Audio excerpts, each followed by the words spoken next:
Jordan. Yes, sir. Hey, it's Doug. Hey, Doug. This is Leah. I'm Caitlin. Hi, Leah and Caitlin. Nice to see you guys. Thank you so much for agreeing to have this tech call. We didn't really know what to expect. We kind of just did it to see what would happen. But You mean about sending like sending an invitation or whatever? yeah, Yeah. Well, most people would have just ignored your invitation, and never gotten back to you. I, on the other hand, will Skype call with you. So tell me about your school. What school is this? Spring Arbor University. This is Spring Arbor, Michigan. Okay. And how did you all end up? Your teacher made an assignment, or you had to you found us, or your teacher pushed you toward us? How did that go? yeah. Actually, we're reading the book, listening to the beliefs and the emerging Sure. churches. Yeah, great. We put the class up into 5 groups, and each group has to present about one of the authors. And so we were assigned you. And so we have to. Sorry to hear that. So we have to accurately portray your views from the book and from the website, from the radio show, whatever. So we've been trying to do all this research. Wow. Basically, write your biography, I guess, in a way. Great. Hey, maybe you guys could upload it to Wikipedia and make it official. We can do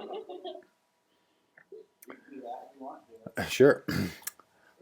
Well, that is a great assignment actually, but I'm sure quite difficult to do. So, A little bit. I mean, I've been trying to articulate my own views on everything, and I can barely do it. So, I'd like you to do it for me. That'd be just fine. No, that has been the interesting part is that each one of the authors, at least I think that's what we've encountered, that each one of the authors is able to very clearly say, this is how it is, but you seem to have a far more fluid way of understanding theology. Can you kind of like unpack that a little bit? Yeah. I think that the theological practice is always a dynamic that a person or a community of people are doing in real time and kind of in the flow of life. Or it seems to me that it's not actually a theological enterprise. That to my thinking, theology is supposed to be the best explanation that we have for how we view the world from our place in it in relationship to the other histories of faith, the other articulations of faith. So for me, a theology has to be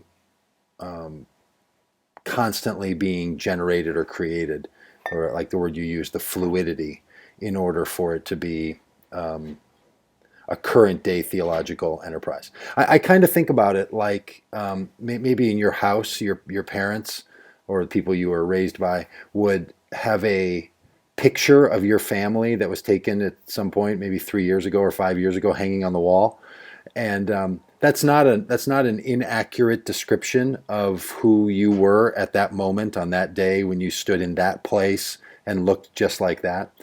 But that's not an accurate reflection of who you are now, or who your parents are, or who your siblings are. So it was a snapshot that was accurate in that moment, but now wouldn't tell the story of your life very well.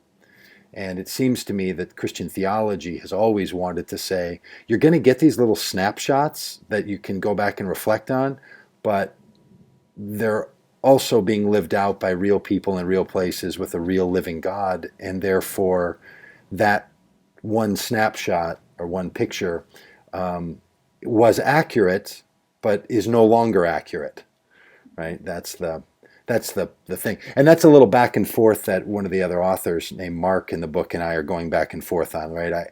I have this little point to Mark where I'm like, what's interesting, Mark, is I've known you for, I don't remember how long it was at that time, 10 years or something. And you basically say exactly the same things that you said 10 years ago. So why is it that with all of the change that's happened in your life, all the work God has been doing, all of the learning you've been doing, all the good people you've met, all the changes in your church, that nothing has changed in what you essentially think or believe. So that seems sort of wasteful. Seems sort of boring, you know. In fact, in development, if you saw someone, if you went into their house and you saw a person who looked just like they did 6 years ago, or 9 years ago, or 12 years ago, as they do in their picture, like they look that same way now, you'd think, what happened, right? Like, how come you don't look any different now? So I think that's the enterprise. If and for me, it's framed in, if God is still active and working in our world, and God is drawing us into more of the life of God in the world, then any articulation that we have is good enough for now, but could probably be increased and made better in the future. That's awesome. Um, so how does that change the way that you understand the new scripture? Yeah, so it's impacted us, in our community in a couple of ways. When we do sermons, we read the whole books of the Bible out loud as the sermon, right? So right now we're reading the book of Mark. So our sermons over these last 10 or 11 weeks, and for the next few, will be the reading of usually a chapter or two out loud in the midst of our community. So we take the Bible really seriously, right? And we spend a lot of time with it and engaging in it. Um, and we have read the book of Mark on one or two other occasions in the 13-year history of Solomon's Porch. And it's really curious to realize how different we are, and I've noticed, in this reading, this time through, than I was the previous times. There's whole things that we talked about last night, that the last time we read through this, they didn't even have a place in my mind to think about them. I was talking about a whole other set of things. So I've realized that while the actual literal words of a gospel have stayed the same, the ability that I have to borrow a Jesus phrase, the eyes that I have to see, the ears that I have to hear, I'm able to perceive and understand really different things now than before. So the thing that's been intriguing to me personally as a Christian is I got into Christianity as a teenager and didn't grow up with a Christian family or anything. So there were little phrases of the Bible that the group that I was involved with wanted people to memorize, Bible verses, little packets of Bible verses. And one of them was that the Word of God is living and active and sharper than a two-edged sword.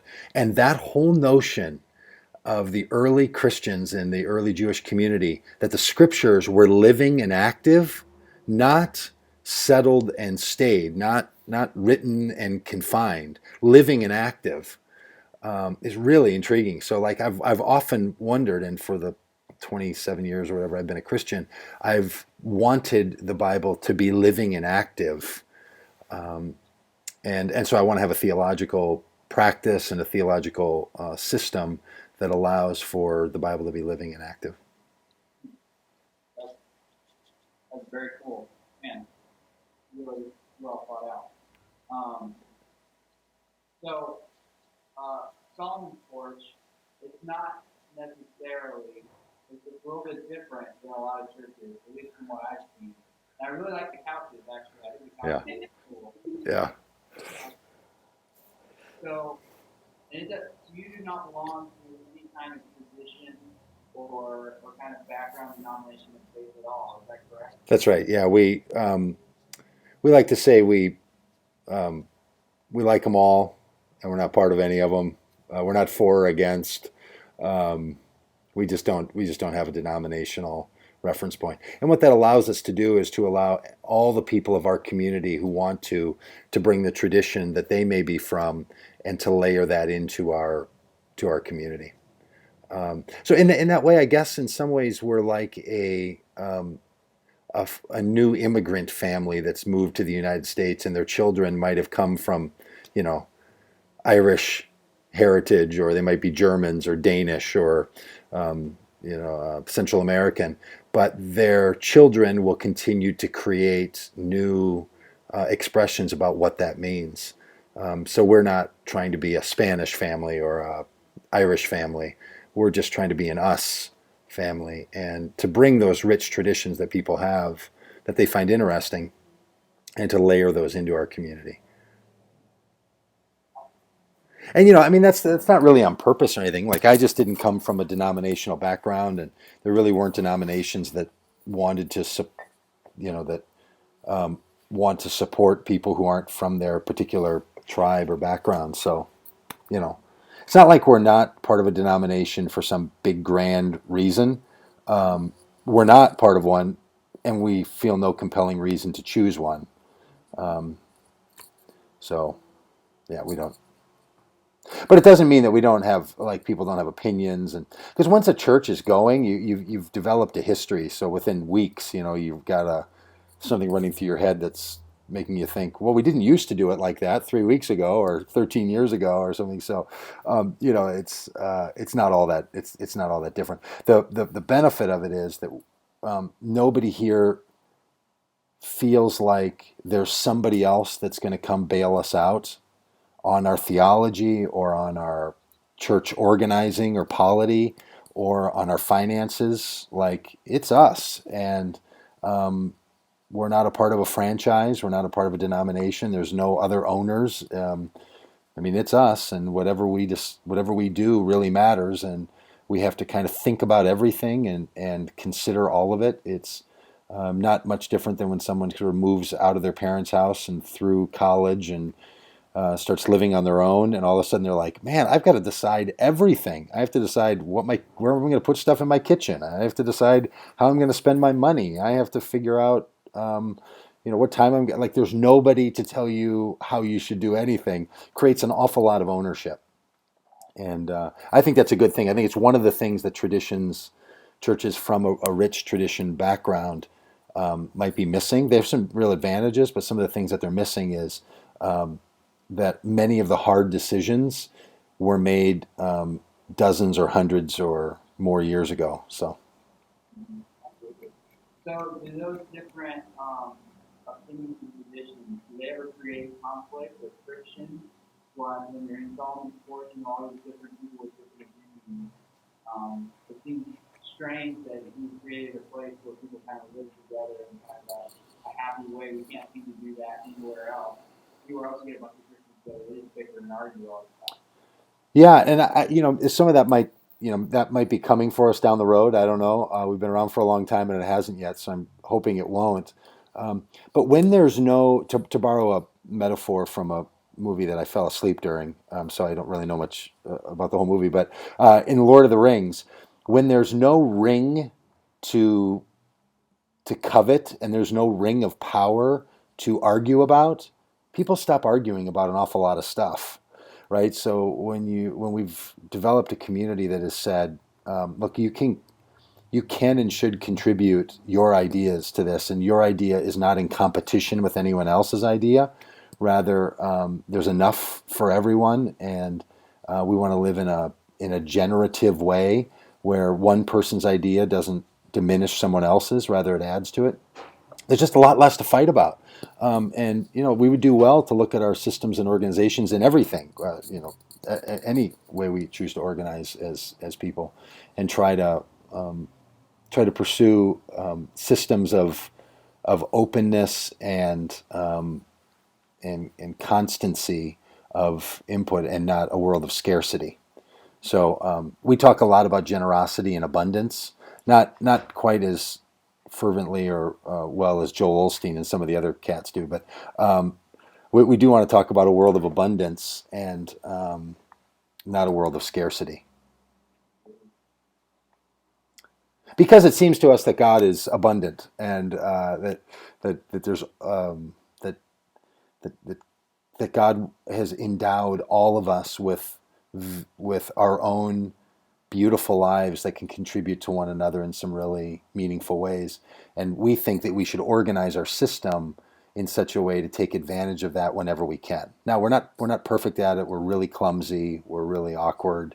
Um, but that's what we want to do. And that's really hard. I wasn't trained to lead a church like that. Like I was trained to lead a church with a different kind of leadership style. Um, now, so I've had to learn a lot about this along the ways, along with the rest of us. All right, so one of the questions that I have for you is how do you define belief and faith? Yeah. Tell me your name again. Leah. Hi, Leah. Um, well, I think belief and faith are. Let me talk about belief first. I think our beliefs are something that visit us. And they're funded by a lot of inputs. They come from a lot of places, but one's someone's belief is not something that they independently choose. A belief seems to me is something that like shows up in our lives, and we just believe something. And there's lots of reasons we might have for it, some that we can recognize and some that we don't recognize. But it's not like you can just decide to not believe something, right? Like I could decide to not sit on the little couch I'm sitting on right now. Easy enough. I just get up and go over there. But to not believe something that I believe, it's not like I can say like, okay, I'm done believing that now. It's still in there. Like I'm stuck with it. It has a life of its own. It's living in and through and with me, and sometimes tussling and trying to work it out. And then sometimes it goes away, and like I don't even know where it went. Like I don't know. I don't believe that anymore. There's something kind of ethereal about it in that sense, and then some other belief has now come. So I think a lot of people are come to grips with the fact that what they believe is a little more mystical than they might have once thought. Like they might have thought, well, I believe this for really good reasons. But if you've ever been in a really good like argument with someone where you think one thing and you believe on one side and they believe on the other, and all of a sudden at some point they're talking and you're like, oh my gosh, I think you might be right. Like you can just see it happening to you and you're like, what's happening to me right now, right? I mean, I totally had that when I converted into Christianity.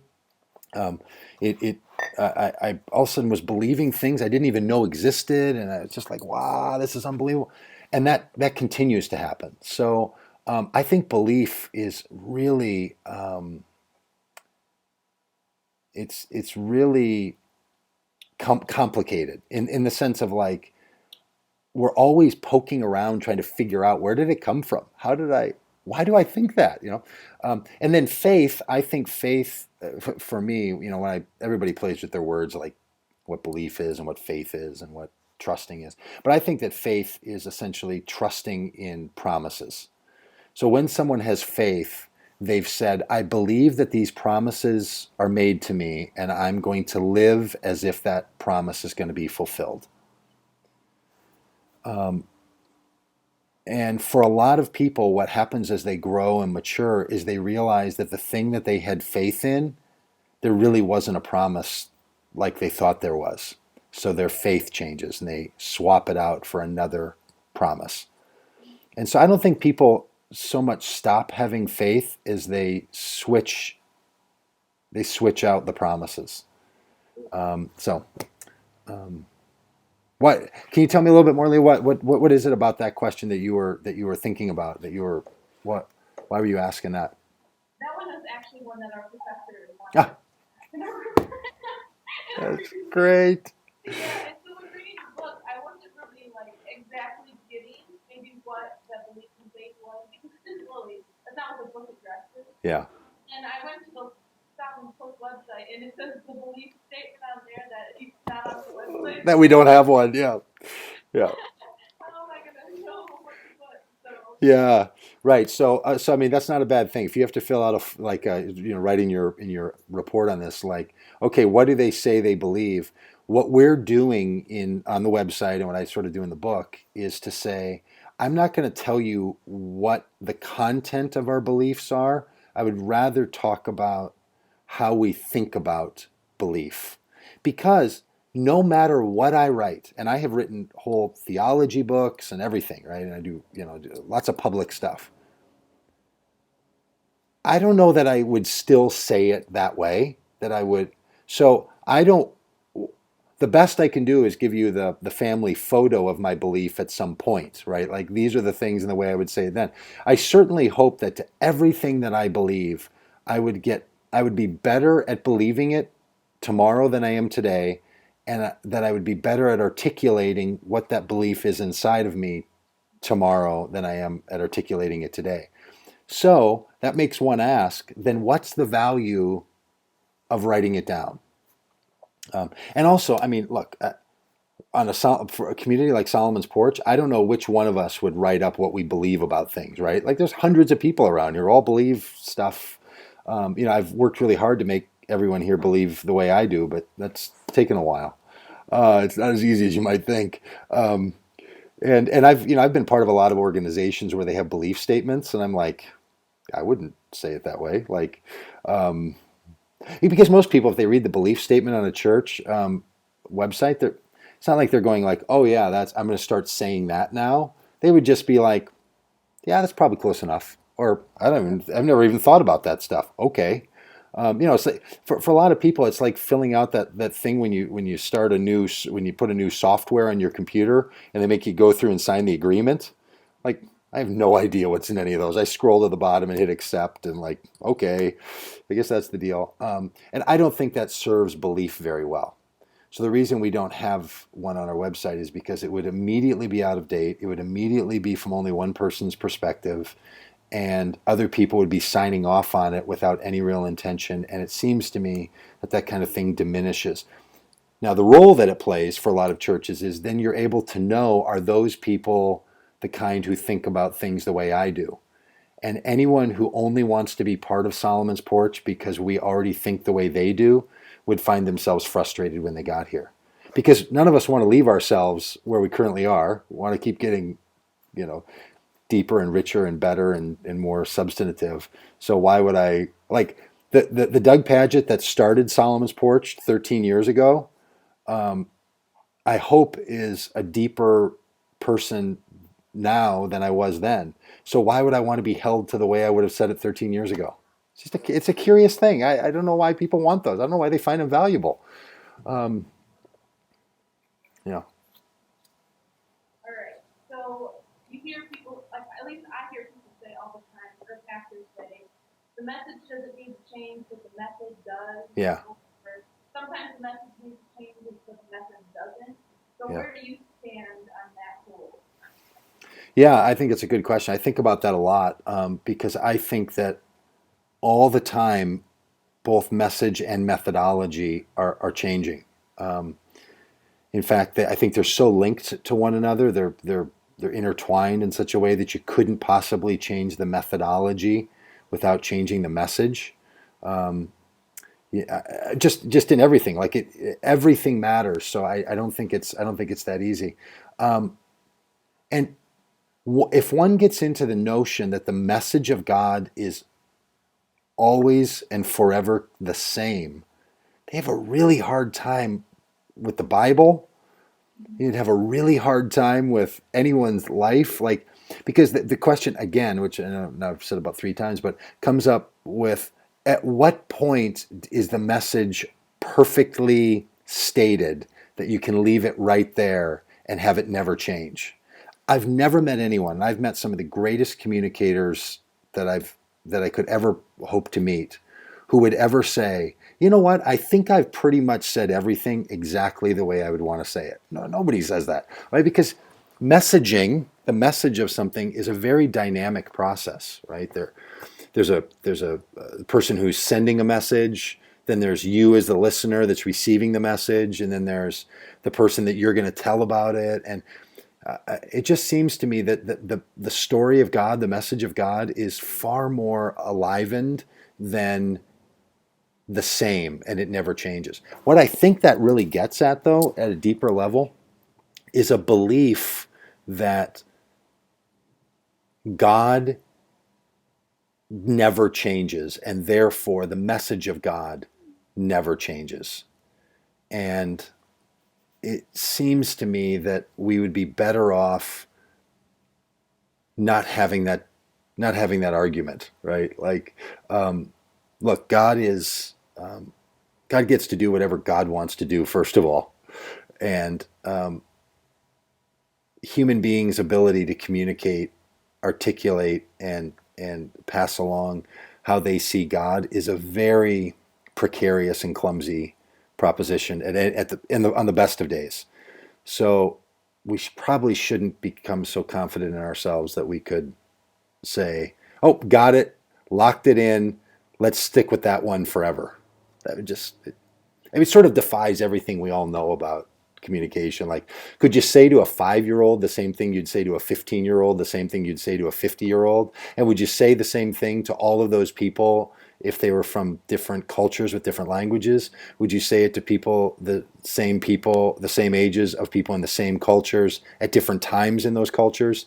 It just seems to be a silly endeavor to try to say, let's lock this thing in and just roll that message out with a different packaging each time. It seems to be a little. But then on the other side, there's a lot of like other people who think, no, the message always changes, but we can't change the methodology. And I think we have to change both of them. Like, you don't get to say have a new message in an old packaging. Jesus's phrase was putting new wine into old wineskins. Like, that's bad for the wine and for the wineskin. We really need new systems, new ways to communicate the new stories of God. And so we should be, it seems to me that as Christians and people in the church world should be constantly creating new expressions of the newest story of God's activity in the world. And it may be a lot like the old story, but it doesn't have to be. I mean, I've been really intrigued. Maybe you guys have too. There's a couple of places, we just read this in the book of Mark, where Jesus says,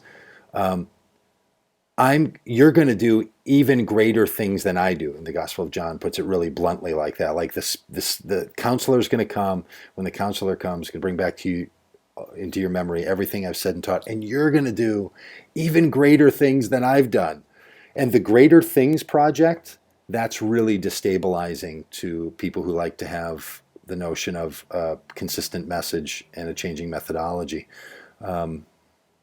So the gospel is always provocative like that. Yeah, it's not always accepted very well. Yeah. So, No questions at all from the third part of the trifecta over there? I can kind of see you. Hello. so you write a lot about the emerging church. You written quite a few books about how to evangelize and pray and worship. And how would you define the culture and the church and kind of how they interact? Yeah, I think church. Question, No, that's a great question. I think churches are always cultural artifacts. So every culture, which I define as the way that a group of people think, the way the values that they hold, the aesthetics that they appreciate, and the tools that they use. So I think culture has at least these 4 components. And so every culture has a certain language and thinking and has a certain values and what's important to them, a certain way that they do things with their aesthetics, and they use particular sets of tools to live that. And I've suggested that North American culture is in its 4th cultural period: the agrarian age, the industrial age, the information age, and now I think we're in this 4th period of development. In each of those periods of time, there's ways that people think and certain tools that they use and aesthetics and values. And churches are always expressed inside of a certain cultural environment. So the agrarian church had a certain look and feel. The industrial age church had a certain look and feel, and the current day that we live in will have a certain look and feel. So churches, and therefore the religion that churches are advocating and living out, are never free from their cultural circumstance. They're always affected because you're going to say it in a way, you're going to meet in a certain structure, you're going to use certain kind of tools, furniture or books or websites or what. I mean, you're gonna do it in real people-y kinds of ways, right? So you're always going to have a church be expressed in a particular environment. And for those of us who talk about emerging church, we're trying to say, what would church look like if it were affected by the culture that people find themselves living in today, and not have to use the structures of a previous age, because at some point every church tradition was the new Advent.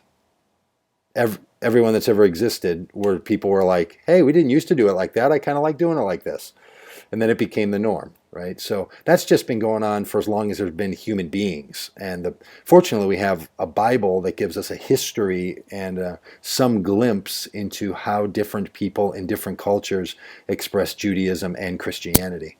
All the way up to in the book of Acts, I think this might be chapter 15, where the note is given that it was in the town of Antioch that followers of Jesus were called Christians for the first time. Right? Like, oh, well, that's new. Now we're called Christians and not called the people of the way. And now we meet in these houses rather than meeting in the synagogue. And now we are going to use a different style of leadership than the one we used previously. So the faith has always been culturally developed and culturally influenced. And I think people who try to suggest otherwise are being imprecise to a degree that's not helpful. But see how I say stuff like that, right? Like this is what drives people crazy, right? They're like, oh my goodness. They're imprecise to a degree that's not helpful. Do you mean they're wrong? Right? Like, yeah, I guess.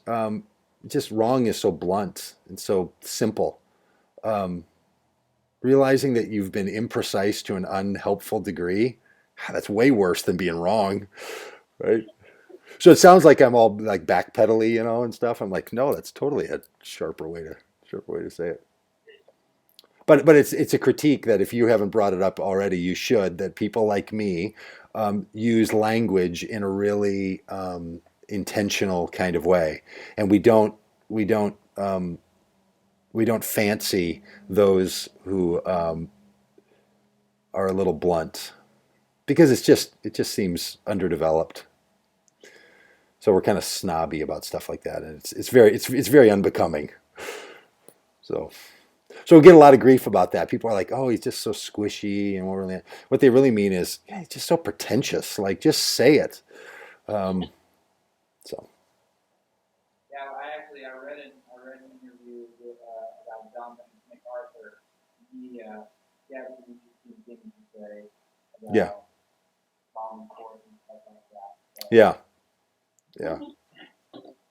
So, as opposed to, so you believe that as opposed to the church trying to define the culture, maybe get ahead of it and steer it, you think more so that the culture is simply just going to kind of affect the way that we do church?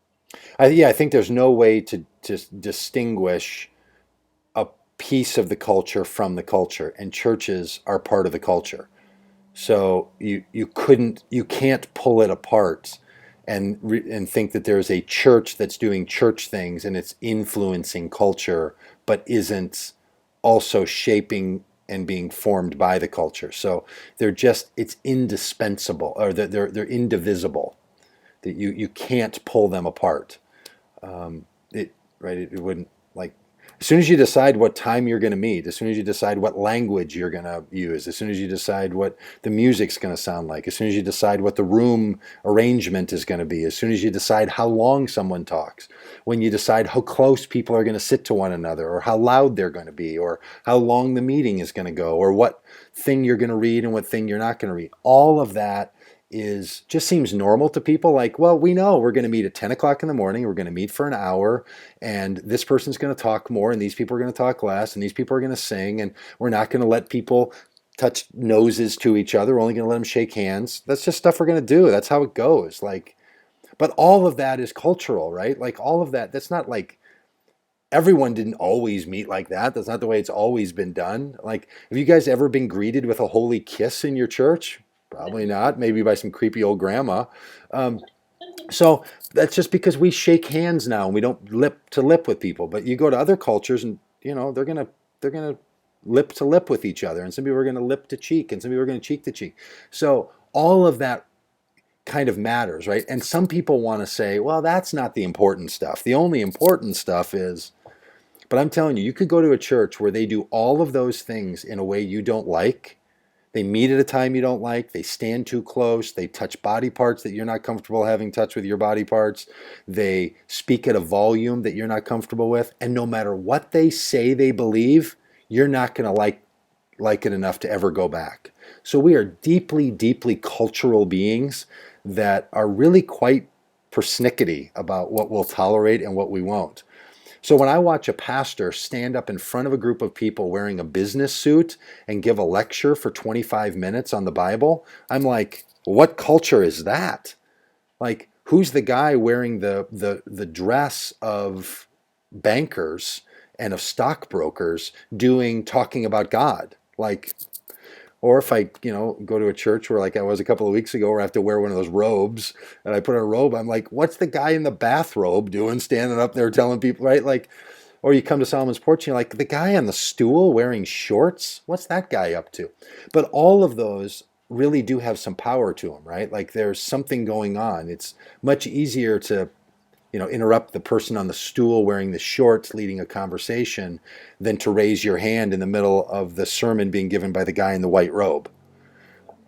So there's more than just, like, I don't know, that's kind of how we do it. It carries an awful lot of power, along with this is just sort of how we do it around here.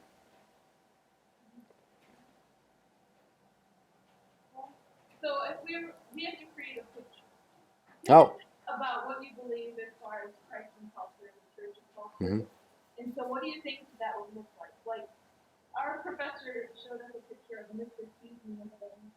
I do know Mr. T is, yes, that's right in my wheelhouse. Yeah, so there's like Mr. T in a suit because he's being transformed. Nice. Yeah, Mr. T. So would it be like that? Or would it be Jesus that maybe got Mr. T's head?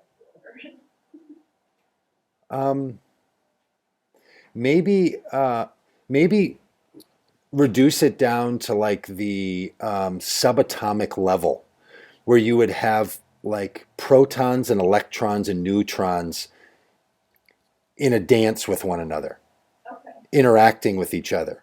And that what makes something substance in the world is the interplay between elements and energies. Maybe that's a better way to think about the interplay between church and gospel and culture, um, than any other image we could sort of get. Wow, that's fantastic. Thank you. So rather than thinking about it like which billiard ball or pool ball is going to knock which one around, maybe what you do is you go down to the subatomic level and say, how about a picture here where there's an interdependence with one another, and that's what's creating something of really great substance, is the interplay there.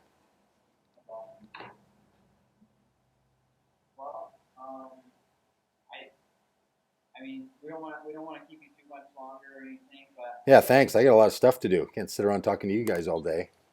I think that information that we need, gosh, we can't even tell you how thankful we are that you were willing to do this. Great. Hey, I'm glad to do it. I'm sure all the other people are doing their Skype calls with Danny Kimball and John and Mark and Karen. Which, by the way, I love all those guys. I mean, they've got a lot to learn. But hey, I did a video recording of this, so if it worked out, I'll maybe post it up and then send it to you in case you need to look back at it for notes or anything. Okay, awesome. Thank you. Okay. Hey, good luck, you guys. Hey, when you're ever in Minneapolis, come see us. All right. Okay. Okay. All right. Bye.